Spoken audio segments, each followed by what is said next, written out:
Hey, weirdos, I'm Ash. And I'm Elena. And this is Morbid.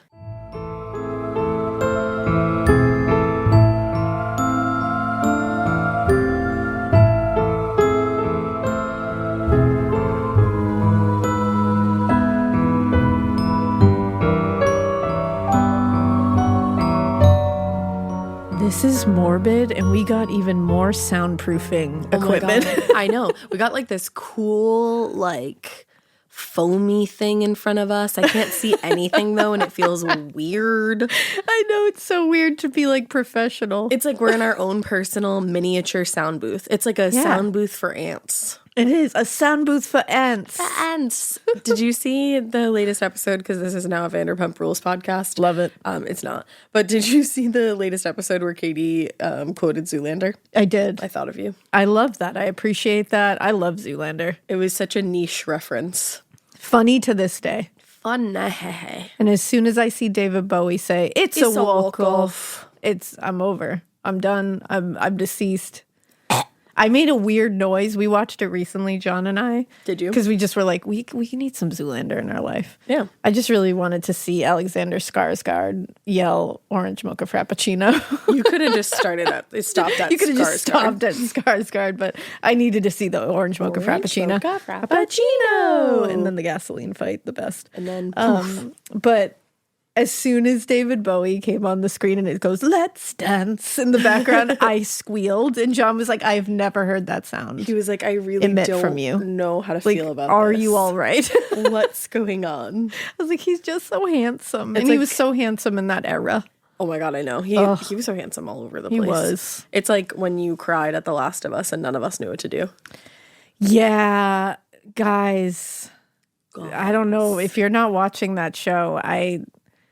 I was like against it because I'm so, I don't know, apocalypse stuff like stresses me out. At this point, everyone and their mother is telling me to watch it. I mean, my mother, Jonathan Van Ness, told me to watch it. Right. So. Jonathan Van Ness told you that you have to. I know. That's the thing. It's one of those shows that I was really like, no, I don't want to get into this because I don't want to get into an apocalyptic one. I watched the first episode and I was like, this is all right.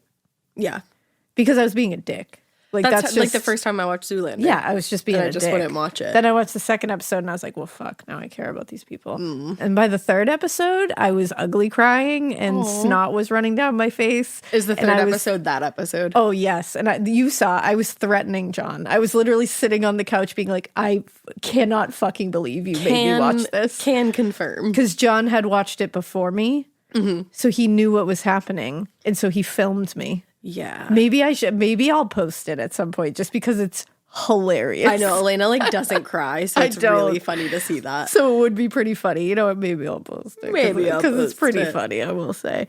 I had real emotions, and I know a lot of people don't think I have real emotions, so I think it would be good for people to see. No, you do have real emotions. I've seen so much of them recently. They happen. I've seen them. You've seen them. I've seen some emotions. You know? Yeah. Emotional baby boy. Emotional man. You know well, I think, are you referring to the emotions that I have for the new additions? Yeah, to and then I was saying the front bottoms, but I was just wondering if we could talk about your family. New additions. Yeah. No, I am not pregnant. But I was so... What? Wait, why did I think you were pregnant the other day? Because I said I have some news. Yes. John and I have some news. She said, John and I have some news. Pregnant.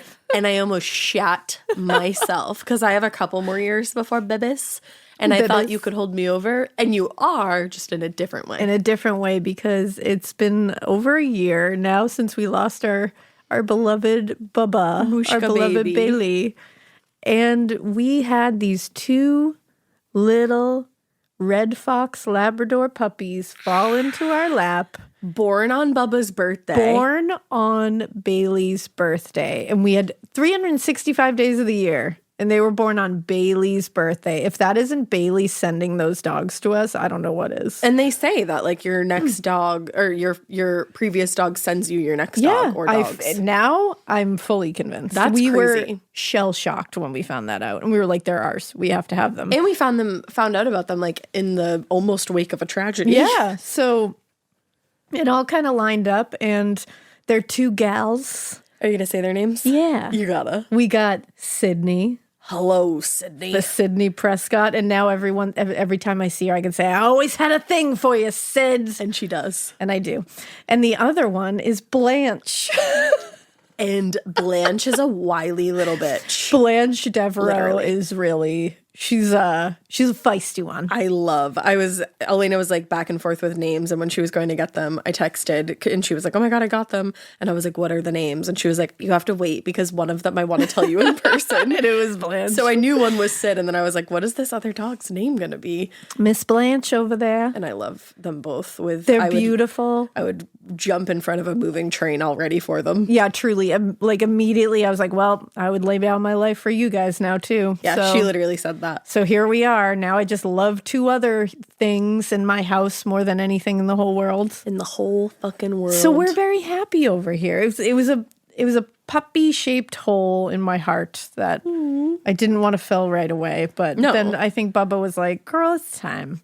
Girl, I'm sending you these babies. She's like, girl, treat yourself. Treat yourself. And I said, okay. Yay. So I'm very happy. They're so We have perfect. some pups. So Sid and Blanche are going to be part of the crew now. I keep calling Sid City Girl. City Girl. But it sounds like City Girl. Like not a country girl, but a city girl. But I'm really like City Girl. I love it. And my littlest one calls Blanche Branch.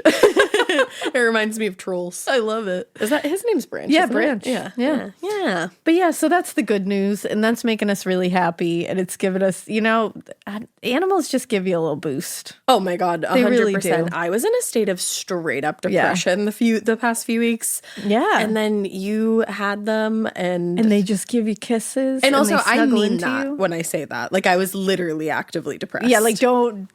Sometimes people get mad at me when I say I have a manic moment, but I like actually have manic moments. And remember that you don't know everyone's diagnoses. Yeah. Just because you hear them talk every once in a while. I don't talk about my little mentee bees and my little problems doesn't mean I don't have them. Yeah, like people tend to get mad at Ash for saying that. And I'm like, yeah, you don't know what she's diagnosed with. You're like, I have literally seen her in a manic moment, and boy, is it something. So I think just know that. Just understand that we don't share everything. Exactly. So there's pieces of us that people don't know. And it's not real cool to assume that you do know. So just like we're not going to assume we know everything about you guys, because we don't, even though we're friends here. Yeah, of course we're all friends here. And that's why we're being real with you. Just a little sit down. I mean, I did just sing Ashley Simpson to you. That's true. I wasn't even lip syncing. But you know what, guys? We all have new pups. This is all our new pups. Sid and Blanche are here to stay. I fucking love them. So get ready, world. I know. And then I get like both Phils because I come here and I get my dog Phil, and then I go home and I get my cat Phil, and I'm just living life. Just living. Just as my good girl would say, living. All right, so I think we should jump right into it. I think it's enough chit-chat. Enough chit-chat for today, baby. Enough. All right, well, today's case is very sad. It's a very tragic case. It was requested a ton in our folder, though. That's why I ended up doing it. Yeah, like you guys know, we usually try to stray away from, like, kid murders. Oh. Yeah, this is a teenager. Oh, man. And it's a really sad story, but I think it's an important story to tell, obviously. And again, highly requested. So we're going to start out on the afternoon of March 3rd, 1989. Kellyanne Tinez was at home. She was babysitting her 8-year-old brother, Richie, and the phone rang. And Richie answered, and he spoke to the person on the other end of the phone very briefly, and then handed off the phone to his sister, saying it was somebody calling for her, and they were named John. Okay. So she had a quick conversation with the caller on the line and then told her brother that she was heading out to go to a friend's house down the street and that she would be right back. That was around 3 o'clock in the afternoon, but Kelly never did come back. So let's talk about who Kelly was and kind of where she came from and her family a little bit. Okay. She was from a pretty typical working class 1980s Long Island family. Long Island. Her father, Richard Tinez, owned and operated Victoria's Auto Repairs. It was a small auto restoration business in their hometown of Valley Springs. And his wife, Victoria, who it must have been named after, she split her time as a medical assistant and a receptionist in a local doctor's office. They had those two children, 13-year-old Kelly and 8-year-old Richie Jr., And the whole family lived in a modest Cape Cod-style house located on Horton Road, and they lived with Richard's elderly parents. Okay. Richard's parents had bought the house back in 1967, but as they were getting older, they needed more care and support, like for themselves and for the house, which they were able to get from their son and his wife and the grandchildren. Really like tight-knit family. Yeah. And the community on Horton Road in 1989, it was also a super tight-knit community. It was perfect for them because pretty much all of their neighbors were also working class, and everybody really looked out for one another. I love that. They were super tight-knit, like I said, very actively involved in each other's lives, sometimes to like a surprising extent. A woman named Evelyn Neves, I believe is how you say the last name, wrote in an article for the New York Times, it was like a working class commune. The 19 families who lived on the street knew one another's in-laws and watched one another's kids. The 27 school-age children acted like cousins. Oh, I love that. Yeah, it's like the perfect kind of spot to raise your kids. I was going to say, that's the dream. Yeah, you would think. Now, unfortunately for Kelly, she was older than most of the children on Horton Road. Most of the kids were closer to her brother Richie's age. But still, she would play with the younger kids, she would set up games to do with them, and she was definitely one of the more reliable babysitters in the neighborhood. And because her parents both worked, she really had a lot more responsibility than most kids her age. She cared for her brother, she cared for her grandparents while her parents were at work, and a lot of times she would take responsibility for Brutus, the family dog. Brutus. I know, I fucking love that name. Brutus. But she took it all on, and she never complained, not to her parents, not to her friends. She just was there to help. She's just a good kid. Really was. Never wanted to complain about anything. And she always just seemed to maintain what people described as her warm, generous, and outgoing disposition. And she just, like, looks that way. She was a little cutie. Yeah. Now, her family knew her as a quote-unquote responsible, level-headed daughter who was, like I said, reliable, honest, hardworking, and also very well-organized when it came to school. Now, even though her responsibilities at home had increased, especially when her grandparents' health kind of started to decline, she still actually managed to carve out time for herself, obviously, which she spent ice skating, which was her favorite thing to do, or spending time with, like, a few close friends that she had in the neighborhood, including her close friend Sharon Stonnell, who lived a couple houses away. Okay. Now, she's so cute. She's like, looking adorable. at pictures of her, I'm like, stop it. Such a little 80s girl, yeah, you know? she really is. She's like the quintessential 80s teen. Yeah, she's got that perfect 80s, like, the bang. Like, bang, exactly. Yep. It's almost like a poof bang. Oh, yeah. Now, the close-knit, supportive nature of the Valley Stream community made it a nice place to live, and it also had relatively low crime rates, which was awesome, because obviously New York City was nearby and full of all kinds of crime. Yeah. But in Valley Stream, there actually hadn't been a murder since 1977. Wow. And that was when a teenager was killed in a random attack. But since that murder of 16-year-old Richard Lesser, the residents of Valley Stream had carried on free mostly, almost entirely of violent crime. But obviously that all changed this afternoon in March of 1989. So this day, Friday, March 3rd, 1989, started out really like any other typical day for the Tignas family. Richard picked Kelly up from school that afternoon, not out of the ordinary at all, drove her home. Winter was winding itself down, and Kelly was really hoping that she could go ice skating with some of her friends, especially because there weren't going to be that many more opportunities to do it because, again, spring was coming. Yeah. But her dad had some errands to run, and he needed Kelly to watch her brother until her mom got home from work later that afternoon. Now, she didn't know it, but she was actually going to have a bit of a surprise party that afternoon. Her mom and her best friend, Roberta Goose, had been working together, and they were gathering up a small group of Kelly's closest friends to take her out for her 14th birthday. Stop. Which was just 2 days away. Oh, come on. Yeah. Like, literally so sad. So when she got home, she grabbed the phone, which, so relatable. Like, the second you get home, just, like, picking up that phone and calling whoever you can call. Remember that? Yes. Remember picking up that landline? I was going to say a chunky old landline. Stretching that stretchy cord as far as you could go. Yep, I loved that. Oh, the best. Now, so she called her friend Jennifer, but Jennifer wasn't home and there was no answer.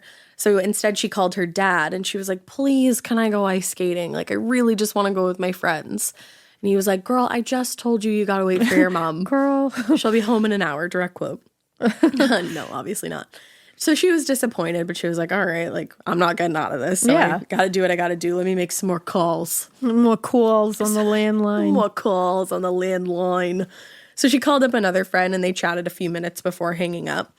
And actually, just a few moments after she put the phone in the cradle back again, that's when it rang again. And that's when Richie answered the phone to this John caller. Okay. Now, according to Richie, after identifying himself, the caller asked to speak with Kelly directly. Now, after speaking for a good couple minutes, Kelly hung up, and about 20 minutes later, she told her brother that she was, quote, going to her friend Nicole's house just down the street and would be back. Okay. Now, it was like Kelly leaving her brother alone when she was supposed to be the one watching him was weird. It was really out of character. Yeah, for it her. seems like it would be. She was usually, as we know, like I just spent the first couple minutes saying this, a very reliable and responsible girl. She's also 13. So that's why when she didn't come back after 5 minutes, though, Richie actually ended up leaving the house and going to look for her. Oh. Because he's like, wait a second, like, she wouldn't leave me that long.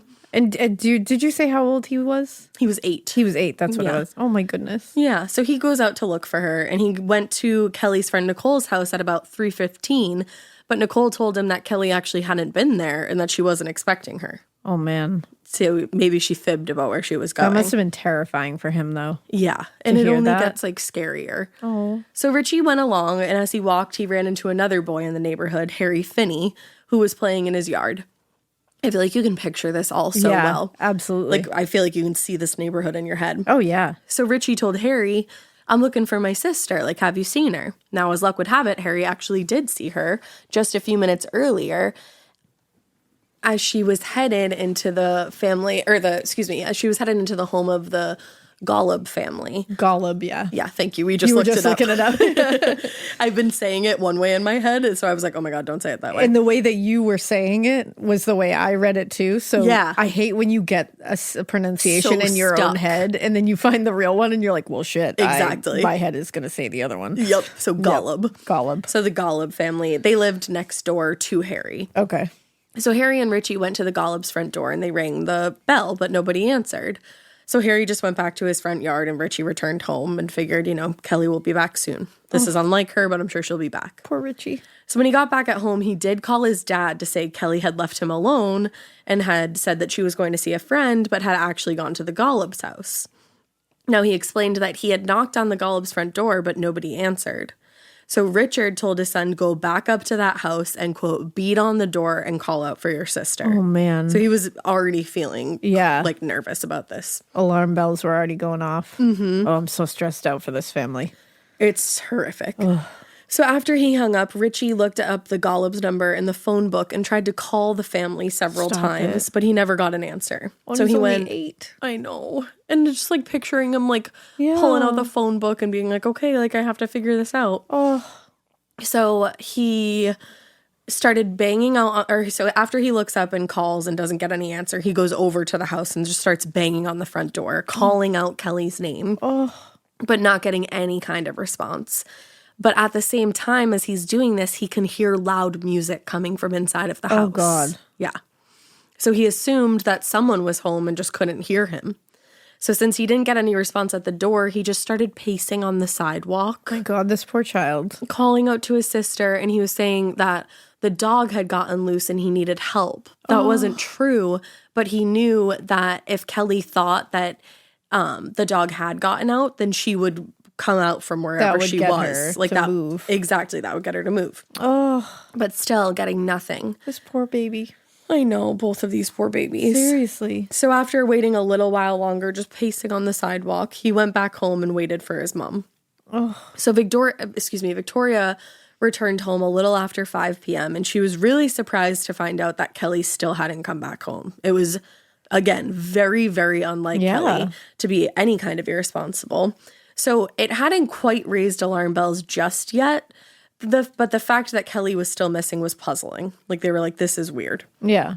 So Victoria started calling around to Kelly's friends and figured she'd find Kelly with one of them. But nobody in her circle had seen her since she left school early that afternoon. So Victoria keeps calling whoever she could think of, and Richard joins in too when he gets back, but they're getting like radio silence or just like no helpful tips at all. Oh, man. No one had seen Kelly. Now it got to the point where Victoria is getting more and more concerned. So she starts going door to door being like, is Kelly here? Have you seen Kelly? Like, had anybody seen her? So she gets to Kelly's friend Sharon Stonnell's house, and Sharon told Victoria that she had seen Kelly earlier that day.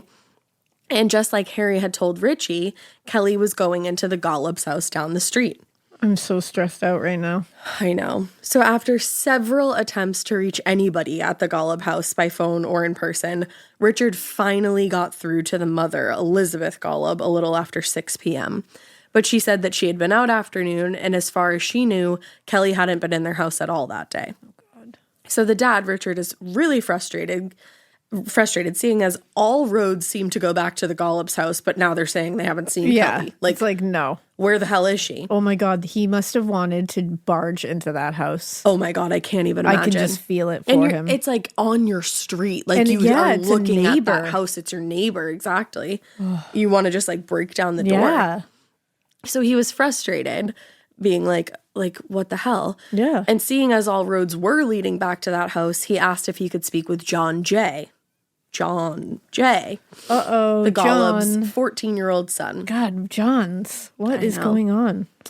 I know. But John Jay, he said he hadn't seen Kelly in a few days, actually. So Richard didn't press the boy any further. But he did sense a nervous tone in John Jay's voice that suggested he was not being entirely truthful. Oh, good. So the rest of that evening was spent searching for Kelly, going from one friend to another, just desperately hoping that their daughter was hiding out somewhere, nervous that she was going to be in trouble for walking out on responsibilities, like just holding on to any hope they possibly could. Now let's talk a little bit about the Gollop family. Most of the families on Horton Road were like actively involved in each other's lives and community events, and they all kind of engaged with each other. But the Gollops were among a small group of neighbors who, even though like they were polite enough, they preferred to keep to themselves. Okay. The father, John Gollop Sr., he ran Getty gas station in town, and he didn't really like to hang out with the neighbors. He didn't like to go to block parties, barbecues. He just kind of kept to himself and worked on his car or his boat. Okay. You know? Yeah. Now, his wife, Elizabeth, she was a little bit more active in the community and more familiar with the neighbors, but she liked hanging out with her own friends and acquaintances at church or at the Keystone Yacht Club. That was her kind of deal. That was her gym? Yeah. So the family had moved to Horton Road a little over 20 years earlier, actually, and that was all there was to it. Okay. Now, the Gollops had 3 children. Adele was their oldest, and she had gone off to college, married, and started a family with her husband in Manhattan, so she's not really a player in this at all. Then there was 21-year-old Robert and 14-year-old John Jay. They both lived at home still with their parents. Okay. In 1989, Robert was an unemployed bodybuilder. He had graduated high school but didn't want to go to college and was just kind of living at home. Okay. Yeah. He spent his time at the Maximum Health and Fitness Center, where he would, quote, often put in up to 3 hours a day at the gym. Cool. Like, that's a little excessive, bro. Yeah. He was 5'3", so he was very focused on looking as big as he possibly could. Mm-hmm. And aside from the gym, he would just be at home in the family's basement or working on his tan at the nearby Tan Your Booty. This all sounds incredibly healthy. I don't see anything wrong with it. Totally. Mm-hmm. I love that place is called Tan Your Booty. Tan Your Booty. Like, imagine opening a business called Tan Your Booty. It's literally just like tan your butt. Tan your butt. Tan your ass. Should have named it that. Missed opportunity. Right? Now, like his brother, 14-year-old John Jay was rather unremarkable, to be honest. Huh. He was a freshman at in high school, but most of the time he skipped class to smoke weed with his friends. Cool. Yeah, Awesome. Relatable.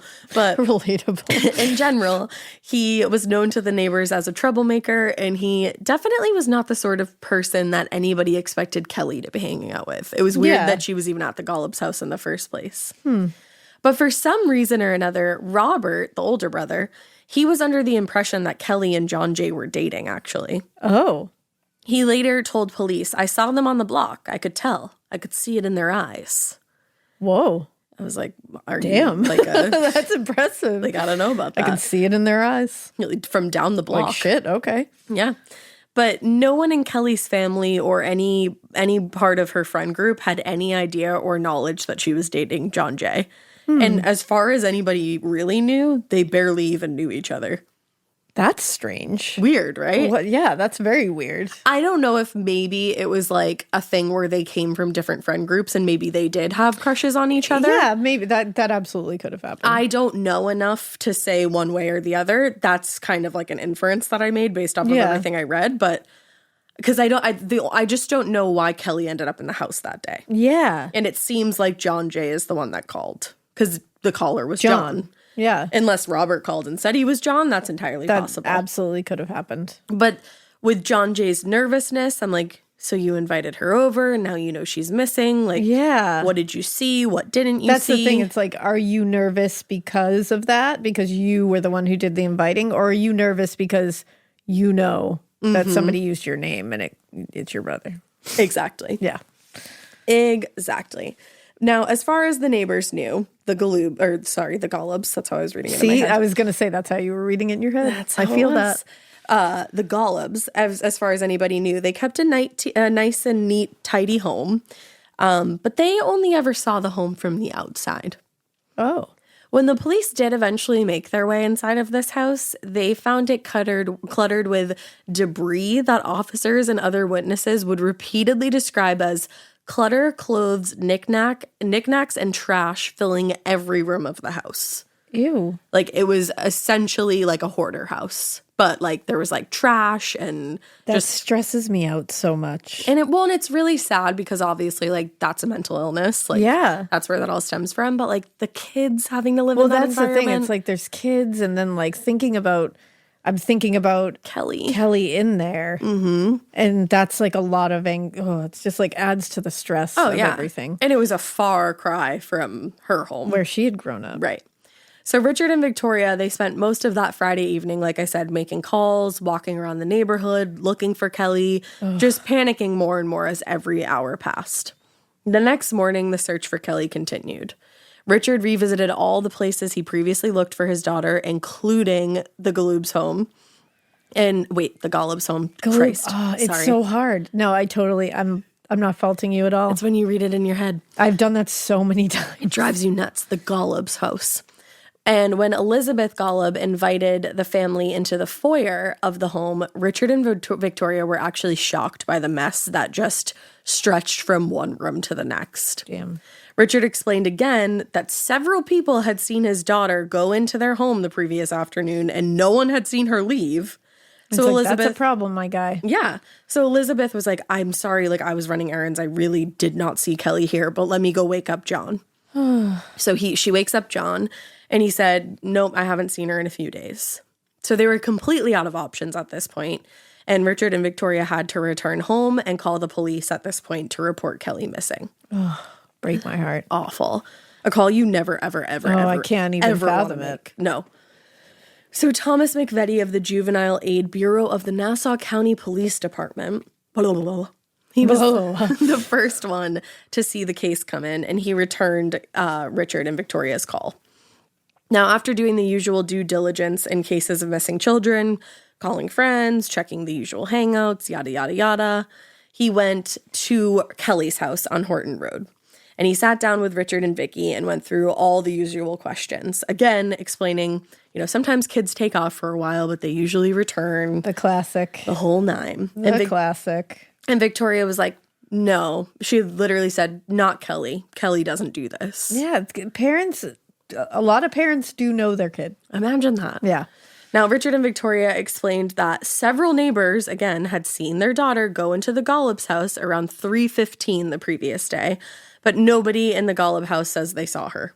So, what the fuck? How? What the fuck? Yeah. Now, they also explained that as far as they knew, their daughter had no relationship with anybody in that house. And as far as they knew, again, no reason to go in there in the first place. Yeah, it doesn't make any sense to me. No. So McVetti and his partner left their house and started in the direction of the Golub's home. But as they came up the walkway, they actually were stopped by Elizabeth Golub and John Jay, who were just leaving Sharon Stonnell's house. Now inside, so they eventually made their way inside to their house. Yeah. The detective sat down with Elizabeth and her younger son and started to explain why they were there. Now, John Jay told the detectives that he did know Kelly, but again, didn't see her the previous day and couldn't think of a reason why she would come to their house. Okay. Weird. Yeah. So McVetti asked if anybody else was in the house that they could speak with at that point. And John Jay disappeared for a moment and then came back with his brother Robert, who was accompanied by a random friend. Now, Robert told the detectives he knew who Kelly was, but hadn't seen her in quite some time. He said he'd been home all day the previous day and that he just played video games with his brother and two of his brother's friends that afternoon. I don't believe you. And then he said after they were finished playing video games, John Jay and his two friends left to play basketball, and Robert stayed back. Now, McVetti, the detective, he was like, I don't know, something about this kid. He seems nervous. And Something's off here. And he noticed that every time Robert would answer a question about the previous afternoon, he would subtly look at his brother, almost like he was trying to confirm what he was saying. So the detective just came right out and said, "Why do you keep looking at your brother?" I love that. He goes, "Good. Why not just answer the question straight without help?" Make him answer it. So they finally separated the two of them. And after doing that, the detectives left the house and went across the street to talk to Sharon Stonnell. Now, Sharon said, "Yup, I saw Kelly the previous day. I saw her go into that house." But this time they learned that Harry Finney, who had also seen Kelly go into the house, told Sharon it was John Jay who opened the door and invited the girl inside. Ooh. So John was lying. He had seen her. I honestly was thinking all right, maybe he hadn't. I was burying the lead a You little were, bit. because I was really thinking he was maybe just nervous because he knew what was going on but hadn't seen her. He saw her. I don't know if he saw everything, but he saw her. It's hard. I'm going to ask you what you think at the end. This is just terrible. Yeah, it's horrific. So up to that point, McVetti had no reason to believe that anybody was lying to him, but this new information suggested that no one in the Golub house was being truthful at all. Oh, man. So he called for backup. He explained the situation to his supervisor, and he said he wanted to search the Golub home, and he said, "I believe that's where the investigation is." Oh, man. So under normal circumstances, the search would have required a warrant, which, as we definitely know, it would have taken some time to procure. But wanting to be, thankfully, as helpful as she could, Elizabeth actually consented to a search. Wow. Yeah, so she really had I don't think so. absolutely no idea. Is what it sounds like. No, I don't think she did at all. Yeah. So she invited the detectives back into the home, and she signed the form. Boom, consent. So now they had to call in backup to conduct this whole search. Yeah. So backup had arrived. McVetti, John Golub Sr., and a uniformed officer were making their way through the house, and they started making their way into the basement. And McVetti was absolutely shocked at the amount of garbage and clutter all over the place, especially in the basement. He would later tell the jury that the basement was so cluttered it, quote unquote, hampered their investigation. Wow. Yeah. And once they were in the basement, McVetti spotted a small door in the basement that was blocked by a large steamer trunk, which prompted him to ask, what the fuck that was about. Now, John, the father, told the officers that the trunk was just for storage, and they were like, okay, can we move it? And he was like, yeah, sure. Yeah. So they move it, and once they did, McVetti kind of shined his flashlight into the darkness. And the light showed that there was a large green sleeping bag that was zippered. Oh, no. And propped really awkwardly against the wall, almost like there was something inside. Oh, God. They approached the bag, and they noticed that it had actually come unzipped near the bottom, and partially poking out of it was a pale and bloody human leg. Oh, my God. Yes. Now, McVetti immediately secured the scene and called in homicide detectives. The news of the search had already made its way around the neighborhood, and a ton of the neighbors on Horton Road had come out to their yards and their driveways to see what was going on, including Richard and Victoria Tinius. So, not wanting the news to reach them before he could, McVetti literally made a beeline to this couple so he could tell them himself what had happened. God. And Victoria just started screaming. Oh, my God. How do you even? How do you even? I have chills all over my body right now. I can't. I can't imagine. And I don't even want to. Like, no one should ever imagine that. I just want to give like her parents the biggest hug because they look like New Englanders. They do. I was just looking at pictures of them and I was just like, oh my God, they're breaking my heart. They just look like your friend's parents. Yeah, they really do. You know? And like who care. Yeah. A lot. And like you would go over their house and like like talk to them while you were hanging out with your friend, you know? Like that kills me. You're just like everyday people. Yeah. And something absolutely fucking horrible happened. No, Surrey, are you kidding me right now? Man, Surrey. Oh, she comes at the worst times. So fucking rude, Surrey. It really was. Okay. Jesus. Back to the seriousness. That was I think that was like something was like, hey, break the tension real quick. Honestly. It's getting deep. Honestly. But here we are, we're back. And we're back. So Detective Lane arrived at the Golub house around noon that same day and spoke to Elizabeth and John Sr. while they waited for the medical examiner to arrive. Now, followed by an interview with John Jr., that was followed by an interview with John Jr., and he told Detective Lane that he got home from school the previous day at the usual time, and he had two friends with him, Mick Donnell. Oh. Pause for lols. Okay. Literally Mick Donnell. Who did that? Why you do? Why'd you do that? And Chris Earl. Fine. Okay, that's fine. So he said they played Nintendo for a while, sign of the times. Well, I was just going to say. And then they hung out with older brother Robert for a bit until he went back up to his bedroom. And when he went back upstairs, they said they went and played basketball not long after. Okay. According to John Jay, he returned home a little bit after 5 that night. So the crime scene search unit arrived at the house a little after 1 p.m., and they began what would be an exhausting documentation and search of the basement. The fact that there was so much garbage and clutter spread everywhere just made it way more difficult. So by the time the medical examiner, Dr. Lone Fanning, arrived an hour later, detectives had pulled the sleeping bag out from the closet and carefully laid it out on the basement floor. And when they moved the sleeping bag, Lane and his partner discovered a pile of lace curtains that were soaked in blood. Ugh. And also a large World War I era bayonet lying in a pool of blood next to the curtains. What?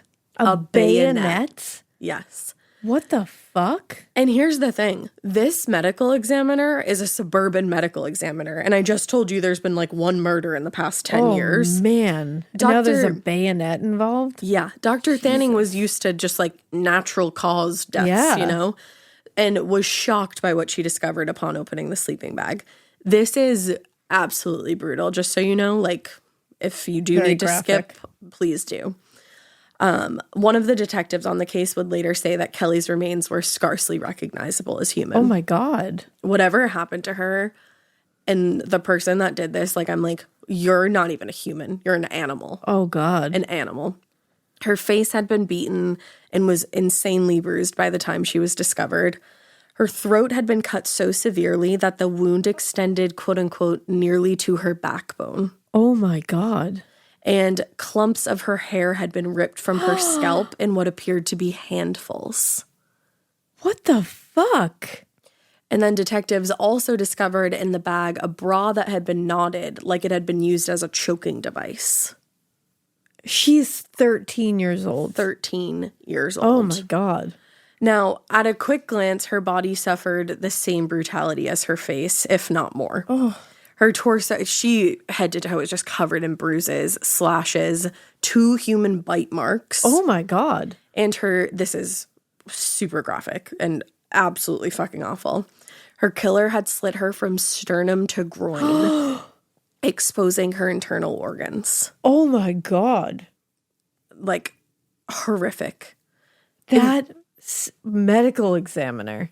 I have to wonder if that was like the last case they ever did. I can't.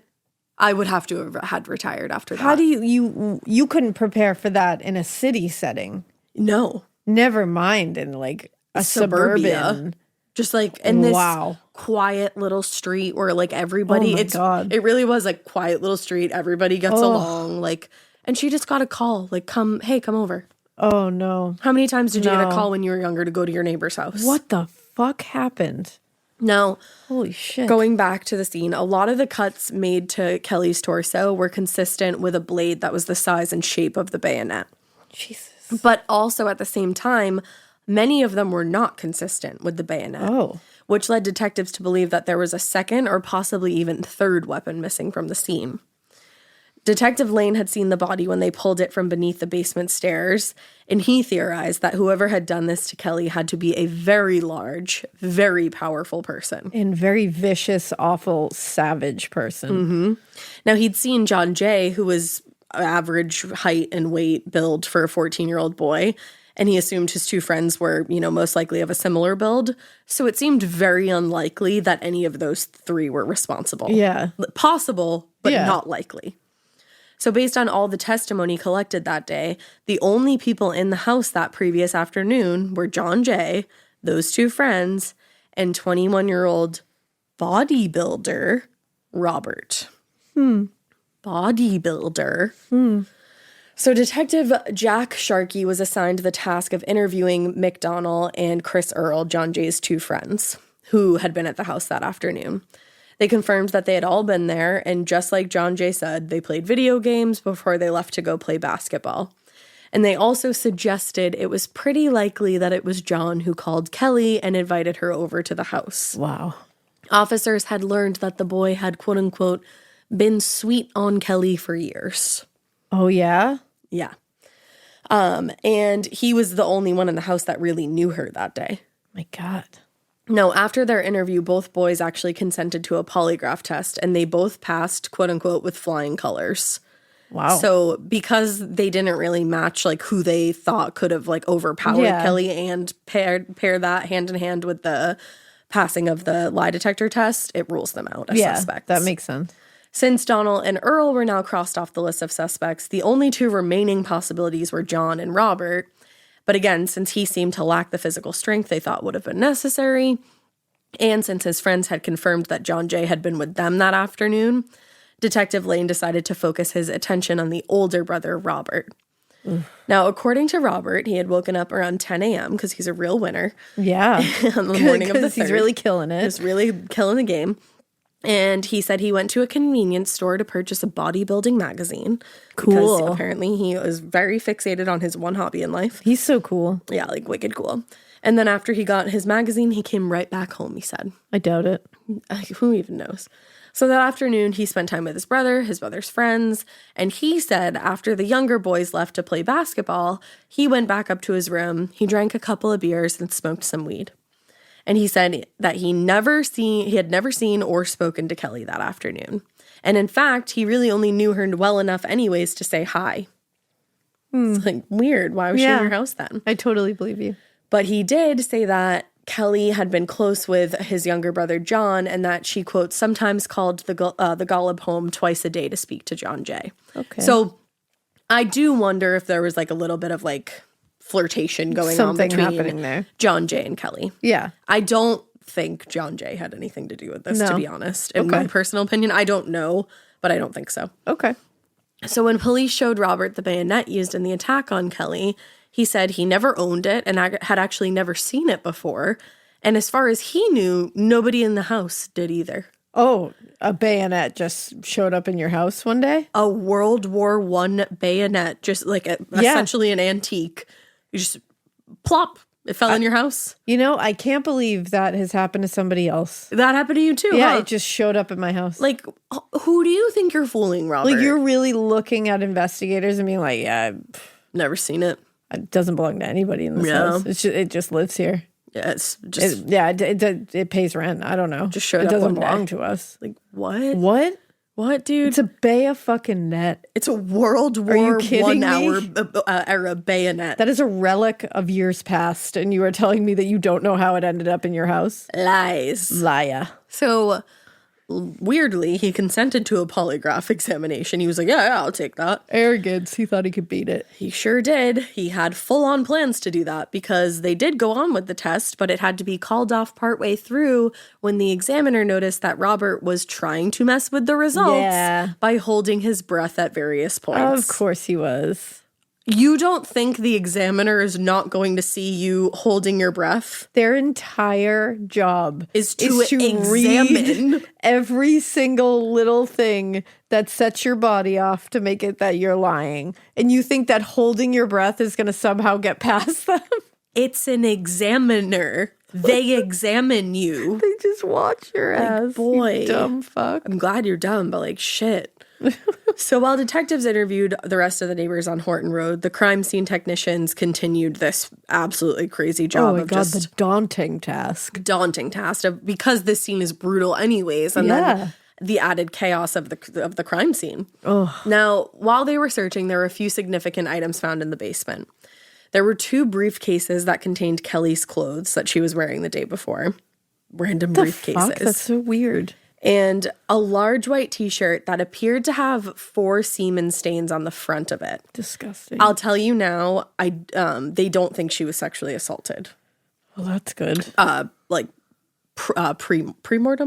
Like perimortem? Yeah, perimortem. Now each of the briefcases had some blood smeared on the outside and on the inside, but it was going to take some time to determine whether that had come from Kelly or her killer. So they had their work laid out. Damn. Now the autopsy was performed the following day, and actually there was a few people in attendance.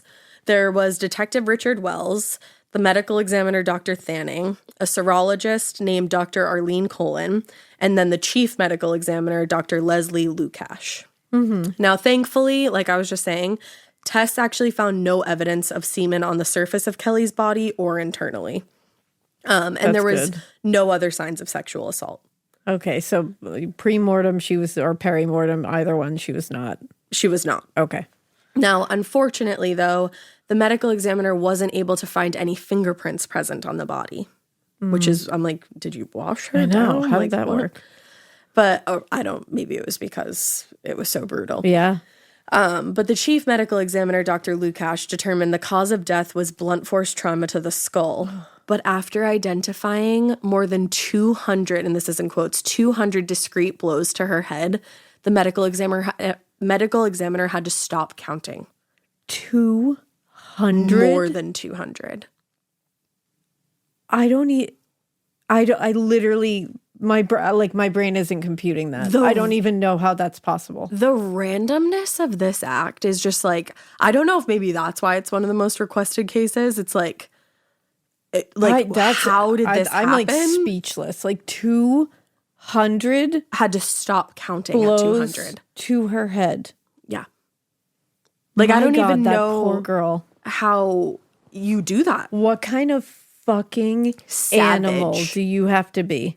And like, exactly. Like, that is animalistic behavior. That is, that's not even of this world. Like, no. I can't even. That's not comprehend. That's not even like demonic. That's like, I'm like, what? I can't even think of a creature that I know of that could do that to another person. To just like that to another creature. So long. Yeah. Think about hitting something 200 times. How long that takes. No, I can't imagine. Just think about like taking your hand and hitting a table 200 times. No. How long that would take and how much energy that would take eventually. Hours. Like that is.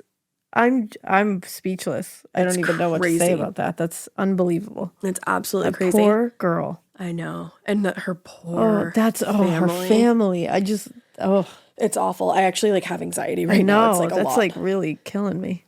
So based on the evidence collected at the scene, Lukash believed that the blunt force trauma was consistent with the antique rifle found at the scene, but said that the extent of the damage was too great to ever be positive. Wow. She said, I think so, but you get to 200 blows, you can't fit an instrument there. Like, you don't know what that was after a certain point. Because you're not even seeing distinct wounds at that point. Like, oh my God. Now, the slicing wound to the neck, was a match for the bayonet. But there also appeared to be an indentation, and this is, again, brutal, an indentation near the wound that until then couldn't be accounted for. Like, they were trying to figure out what that was.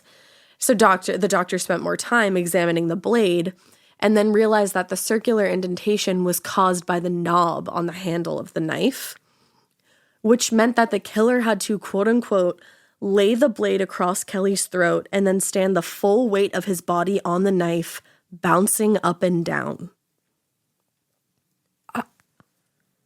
You have to. I have never heard anything like this. Never in my entire life. And you have to hope.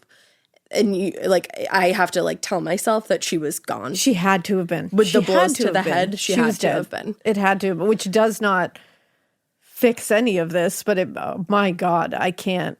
Who does, like, we have covered some of the worst of the worst of the worst.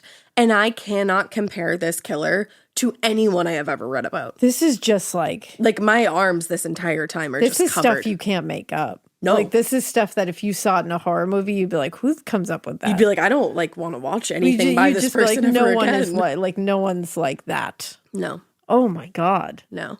Oh, poor Kellyanne. Oh. And her family. Yeah, to know that your this. baby went through God. this. Oh, honestly, like I know. I just want to hug her parents. So I'm like, don't even think I said that. So when the examination was complete, Dr. Lukash concluded that Kelly's murder had to have been committed by somebody in a frenzy. Yeah, to say the least. Yep. And could only have been done by a quote unquote incredibly fit and powerful man. Jesus. So given the amount of evidence collected at the scene and the story being told by Kelly's body, Detective Lane and Wells kept their attention focused on the most obvious suspect, Robert Golub, right? No, Golub, damn it. Golub. He was brought into the station at this point for even before that, he was brought into the station for questioning actually on the afternoon that the body was discovered. Oh, wow. This all happened very quickly. I was going to say, this probably happened so fast. Mm-hmm. So John and Elizabeth had been cooperating with police up to this point, but now a lawyer for the family had instructed the two brothers to refrain from answering any questions beyond the statements they'd already given to the police. Damn. So days passed without an arrest, and the public was starting to grow anxious that there might literally never be another resolution.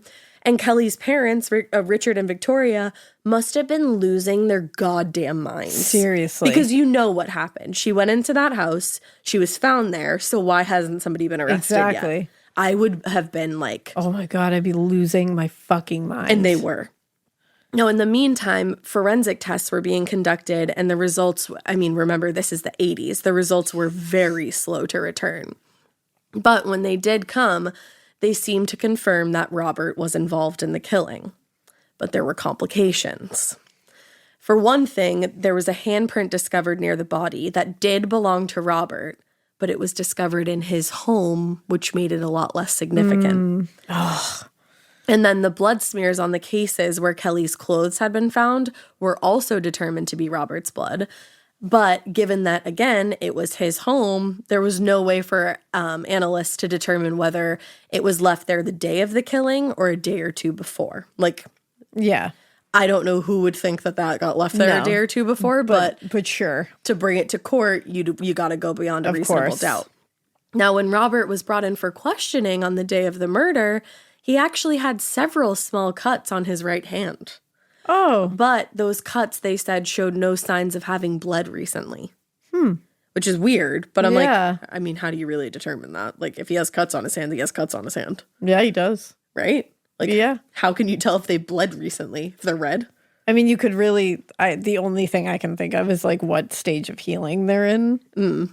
That's really all I could say about that, I guess. I don't really know. Because I'm like, they didn't like, were they open cuts? Like, if they're open cuts, like, are they then scabbed over cuts? Because then you could be like, they're scabbed over, healed. they're healing, right? They're in the process of healing. But the way they put it as no signs of having recently bled, I'm like, that's a weird standard. Yeah, it's like he would have washed that.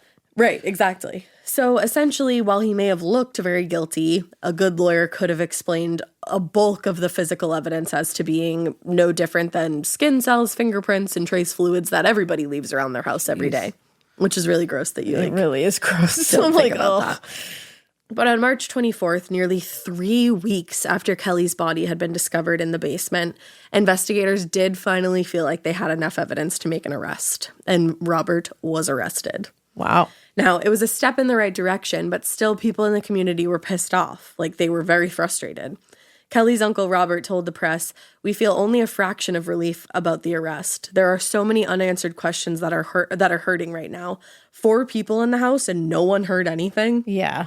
That's what's so shocking to me. I'm like, what the fuck is going on in that house? No one heard anything? Yeah. Like, is the basement soundproof? That kind of beating? But then you think about the loud music, and I'm like, the loud music.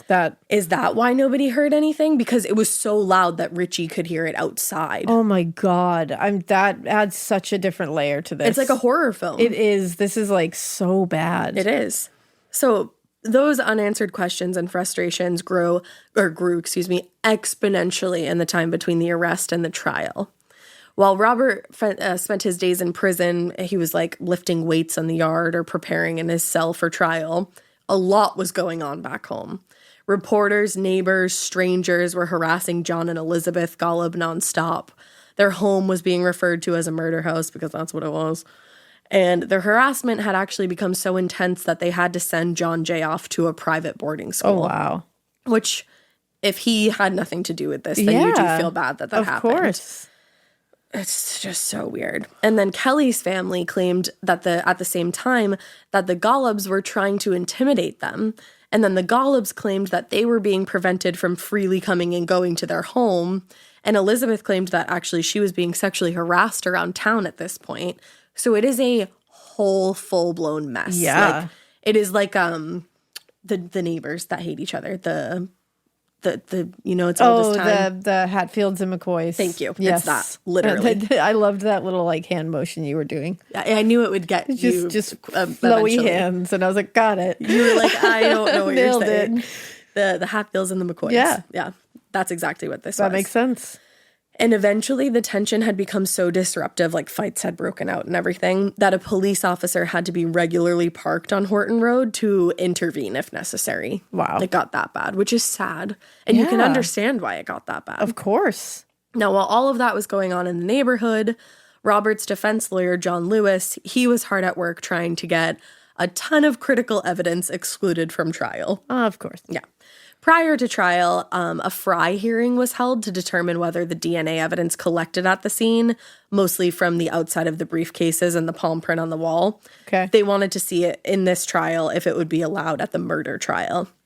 Now, for those that don't know, because I didn't know, a Fry hearing, according to Cornell Law School, quote, determines the admissibility of an expert's scientific testimony and other types of evidence. Huh. So back then, you weren't seeing a lot of cases where DNA was being... Yeah. In fact, Kelly's was actually one of the first cases in America where DNA was used. Wow, really? Yeah, isn't that crazy? That's interesting. Now, so they had to have that hearing to see like what was going to be admissible and what wasn't. Okay. So, John Lewis argued that DNA science was still in its infancy and it was unreliable. Oh. DNA evidence. Didn't know. But the prosecution presented several experts who testified that, quote, DNA fingerprinting is a reliable scientific theory that is generally accepted in the scientific community, and that the 6-step procedure used to extract and analyze DNA samples is also generally accepted in the scientific community. I love this, that they're like, DNA is generally accepted in the scientific community. They're like, so there. Yeah, it feels all right. So there were more pretrial hearings that took place in mid-August, and the tensions were insanely high. There was a lot of fighting going on between the families. There were fights within the courtroom. I would be throwing hands. Oh, yeah, I'd be furious. People had to be escorted out. And then more problems were to come in October when the defense attorney, John Lewis, was thrown off the case. Oh. So he actually got into an argument with the judge that was presiding over the case, Judge Marvin Goodman. And the defense attorney, Lewis, told the judge that he wasn't prepared to go to trial that month, and he wanted to push out to January to have more time to prepare. Oh, yeah. Who gives a shit about the families that have to sit here and deal with this shit? Thank you. Exactly. Let's push it out because I'm not ready. I'm not ready. Sorry. It's like, sorry. You've had plenty of time. Yeah. Like, if you don't have a good case, it's because he did it. Yeah. The end. The end. Also, so says I. So says I. I would tap my little gavel. But the judge denied that request, basically saying everything that we did and saying he hadn't provided a legal reason for it. So, like, no. Just because you're not prepared isn't my fault. Exactly. That's probably exactly what he said. Yeah. But Lewis lost it. He was pissed about that. And he said he wasn't going to be forced to go to trial and that Goodman could hold him in contempt or throw him in jail. And he's like, got it. And Goodman was like, I'm not going to do either of those things. You're just not going to work on this case. Yeah, he's going to go ahead and throw you right off. You're gone. Yeah. And you're done. You're done. And he was replaced with Salvatore Marinello. Hopefully I said that right. So Robert's trial for the second-degree murder of Kelly Ann began on February 15th, 1990. Yeah. So, wow. And it took place in, I don't have time to look this up, Manola, New York? Yeah. Totally. So in opening statements, the prosecutor, Daniel Cotter, laid out the extent of the evidence, including the massive DNA evidence that linked Robert to the murder. My God. He also detailed the extent of Kelly's injuries, and he paid particular attention to the mutilation of the genitals and the buttocks. That's because so fucked up. She had been, like I said, completely... just like eviscerated. Yeah. And one of the bite marks was actually to her backside, like on her bum. God, you fucking animal. And happened post-mortem. Holy shit. Like, not even an animal. An animal wouldn't I was just going to say, I don't even know what to compare this fucker to. And that's the thing. It's like not even an animal, not even a demon. Doesn't exist. I don't know what to call you. An entity unto itself. Truly an entity unto itself. Seriously. So Cotter told the jury, because of all this, it is fair to assume that this is a sexual assault by a male. Ugh. Then it was the defense's turn. Salvatore told the jury, the prosecution expects you to make judgments through inferences, and basically told the jury that the evidence was highly scientific, very confusing, and they couldn't trust it. I'm obsessed with the fact that they were like, DNA? This is like a little too sciencey for me, everybody. This is going to be like biology class, and you're going to be very confused. Let's throw that shit right out. We don't need science. Science. Facts? Are you guys looking for facts? Fuck that. Like what? No, we don't want scientific facts. And here there's hard to pronounce words. Yes, of course. It makes me sad. And like, are you all right? Right. Are you kidding me? Science is not a reliable thing in a trial. Jesus. Can you imagine? Like 1990. That's I'd what be people like, were wow, saying. I was only born 6 years later. Jesus. Like you were 5. Wow, that's it. I'm like, you're old. It was 1990, right? Yeah. Yeah, 5. And they're literally like, and they're like, what's that? Like, sounds gross. That was in your lifetime. Yeah, that's upsetting. Isn't that upsetting? That's really upsetting. But like I said, this was a time in America where DNA really hadn't been used in a ton of court cases. Yeah, to get a guilty verdict, anyways. Yeah, it's hard to say. So he was definitely hoping that all this scientific garbage, hullabaloo, was going to go over the jury's head. But just in case it didn't, he also tried to put doubt in their minds about everybody there that day and told the jury there were 3 other boys in the house that day who could have done this, right? They were there right around the time of the murder. I'm like, there are 3 14-year-olds. They are all the same size. Yeah. I don't think so. Truly. No.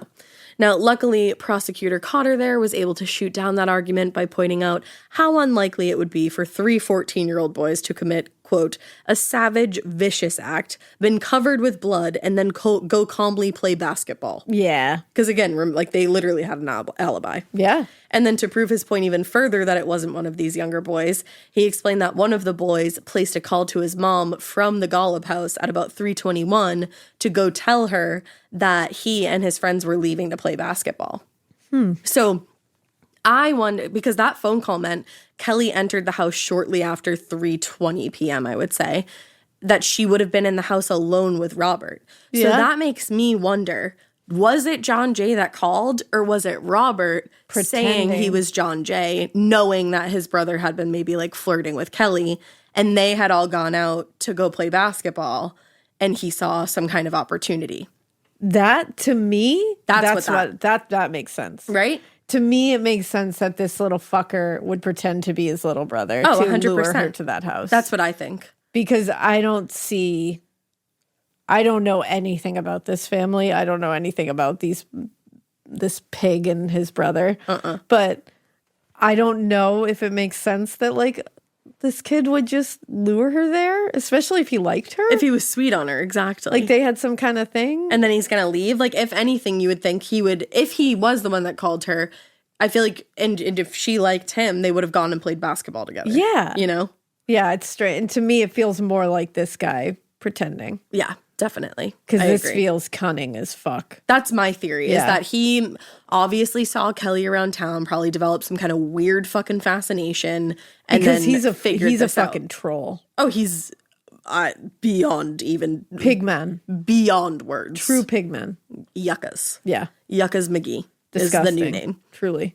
Now, over the course of the next few weeks, jurors were presented with a whole slew of information and evidence. I can't imagine having to sit on this jury. No. I can't. Having to hear about those injuries in real time would be outrageous. And they did have to, because the doctor, the medical examiner, took the stand to testify about the extent of the injuries and placed the death somewhere between 3:30 and 8:20. I'm thinking it was closer to the 3:20 range of things. And the doctor also testified that while a lot of the slice injuries were caused by the rusty bayonet, there were others caused by at least 2 additional instruments that were unaccounted for. Then another expert, the serologist, Dr. Arlene Colin, explained how DNA can be used to trace blood or other fluids back to a single individual. Okay. So she explained this to the jury, and they were able to comprehend They were able to understand. Crazy. Now, according to this doctor, the investigators had found several spots of Robert's blood mixed with or adjacent to Kelly's blood, meaning that, quote, Kelly's killer had his own blood on his hands when he was attempting to clean up after Kelly's death. Which makes sense. Of course it does. Like, he's not coming out of there with no scratches on his hands. Absolutely not. So the analysis of the palm print that was discovered on a piece of crown molding near the basement closet was also a match for Robert. And a crime scene analyst testified that the print was most likely left there very shortly after Kelly was murdered. He probably like leaned up against the wall to move her. So after closing arguments on April 2nd, 1990, the jury deliberated for a full day before returning a verdict of guilty. Good. Not even going to make you wait for that. Good. When the verdict was read, the courtroom literally erupted into screams and cries from Kelly's family. Like, just, they were so happy, but then that happiness turned to anger, and they were like, it was just way too much for everybody involved. Yeah, how do you even wrap your brain around it? So while that was all going on, and like everybody's like trying to figure out even how to feel about this, Robert is just sitting there with literally zero emotion. Because he's a beast. He's beyond. Oh. Now, he returned, I was going to say re-entered. He returned to court on June 1st for sentencing. And in a surprising turn of events, 11 of the 12 jurors who sat on the case actually asked to attend the sentencing hearing. They wanted to be there. And so did 4 of the alternates who had also sat through the trial. They wanted to see this motherfucker sentenced. Holy, I don't blame them. The court also received over 1,000 letters from the public demanding that he be sentenced to life in prison. Wow.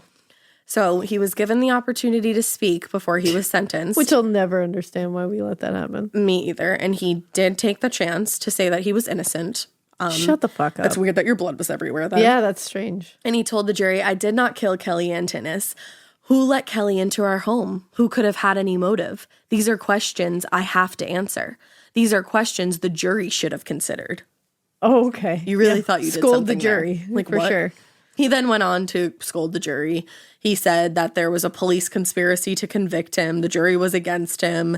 They hadn't behaved properly. The crime scene technicians and analysts who had processed the scene were also all out to get him. Blah-de-blah-de-blah. Nobody cares that much about you, my friend. No. So when he finished with that load of malarkey, the Judge Goodman, who I love, told him, the acts which you committed in this case are by far the most atrocious that I have ever experienced in my 17 years as a judge. Truly. And the manner in which you killed Kelly Antinnis and mutilated her body surpasses the worst murders known to this county. Yeah. No dictionary contains sufficient words to describe the brutality of your acts. Unfortunately, the sentence option given to me by all of our laws falls short of the sentence which you truly deserve. You are hereby sentenced to a maximum term of life and to a minimum term of 25 years. Which would not even be slightly enough. So 25 years to life. Like, not enough. No. Now, Robert appealed his conviction in 1993, thinking that that was really going to move anybody. It didn't. He said it was on the grounds that the evidence was mishandled, the analysis of the DNA was improper, because he knows how to do that. Oh, yeah. And that was just it. But the appeals court upheld the conviction. Good. Now, he maintained his innocence until his case came up for consideration by the parole board in 2013. And he had a hearing. Yeah. And he finally confessed to the murder. Shit. And he said that he had killed Kellyanne, quote, in a rage due to his use of a ridiculous amount of anabolic steroids. I knew it. Yup. I knew it. But like, I've seen people on steroids. You've seen people on steroids. That is more than just steroids. You have a beast that lives inside of you. I was just going to say. That was then fed those steroids. That was fed those steroids. That's a perfect way of saying it. Exactly. It is very much already inside of you. 100%. It is inside every cell in your body that you were able to do that. Anabolic steroids did not cause you to do that. No. They allowed that beast to come out. Exactly. That's all it was. Exactly. He claimed that he never meant to kill her. Which, Shut the fuck Thank you. up, Robert. Shut the fuck up. The extent of her injuries, God. And you never meant to kill her? I want to put a boot in your fucking face. Are you kidding me? You never meant to kill her? Shut the fuck up. Like, go back to your tiny little cell. Say nothing. And spend the rest of your days remembering what you did to her, knowing full well that you are going to a place that is literally worse than hell. I hope she haunts you until the minute you die. Every single second. Truly. Of every single day. I hope Kelly haunts you. He said he was remorseful. Oh, shut the fuck up. I bet the fuck you are, because you want to get out of prison. You don't exist. You're not a real thing. No. You don't have the same shit that everybody else does. Remorse is not, it's a vocabulary word to you. It's not a feeling. If you can do that to a human, there is no part of me that believes remorse. You are capable of remorse. No. Not one part of me that believes that. Absolutely not. No. Luckily, state parole officials were as unconvinced as we are, and Robert has since been denied parole on 2 different occasions. I hope they tell him to go fuck himself every single time. I don't think they're allowed to, but they probably say it as he walks out of the room. Literally, as he walked out, I'd be like, don't forget, Robert, go fuck yourself. Every single time. Oh, remember last time? Go fuck yourself. If you haven't done it yet, go fuck yourself, Robert. Literally, into oblivion. I hate this pig. This is worst. One of the worst. The most brutal. Ever. I think I can, I mean, that is. That I don't think I could ever cover another case like this. Oh. Now, in the year since Kelly's murder, her parents, Richard and Victoria, they hold a celebration on her birthday, March 5th, every single year to remember her. And still, their neighbors from Horton Road join them. And now it's gone like way above and beyond that. Like people join all the time. Amazing. And from all over. And in 2021, they had a memorial unveiled at a park in Valley Stream, which honors the memory of Kelly. Oh, I love that. Now, Robert remains in prison. He still hopes that he's going to get some kind of parole. He's not going to. I hope that you slowly rot. But Richard and Victoria and countless other members of Valley Stream are locked and loaded with victim impact statements and letters demanding he remain in prison. In the interest of public safety. Yeah. Like, not only just for their peace of mind, like not wanting to see him ever again. But he should never be allowed around people. Ever again. If you can do that one time, I can't fucking imagine what you would do if you like didn't live in your parents' house and were left to your own devices. Yes, I can't even fathom. Because you did that in your parents' home. Well, that's what's wild to me. Just went down to the basement. No, I can't. What? I literally can't. So that is the tragic, tragic, tragic case of Kellyanne Tenias. I am speechless. It was very hard to get through. You just remember being 13, and I can't imagine that happening to like anybody I knew at 13 years old. 13 is a baby. I mean, that is. She was just about to, 2 days later, she would have been 14. Oh, and right before her birthday. And it's just like, That family, I can't. And like her poor little brother. That's the thing. And then to have to like go on and like be okay for Richie. Yeah. Like I can't imagine. Oh. I can't imagine. But they seem like the most amazing people. They really do. Oh, I just want to give them a hug. I know. That's awful. Yeah, it was a brutal case. I think, were you going to do something spooky? Yeah, you know what? I'm going to follow this up with something, maybe like a spooky haunting. road. Or lake. Or like lake or something. You'll know, obviously, but like it's... There'll be something maybe in there. Maybe another haunted school. I think we have a whole folders of those. Yeah, we got a lot of those. So yeah, we'll follow it up with just one spooky. Yeah. Haven't done one in a while. Just a little palate cleanser, if you will. Yeah, we're due for one. Yeah. Feels right. Feels good, especially after this. I need a minute. Yeah. So I need a beat. Yeah, I need a beat. You know? Oy. So yeah, look out for that. And with that being said, guys, we hope you keep listening. And we hope you keep it weird. You know I'm not saying anything. No. That's it. Nope. That's a wrap. Bye. Goodbye. Love you guys. Hope you have a great day.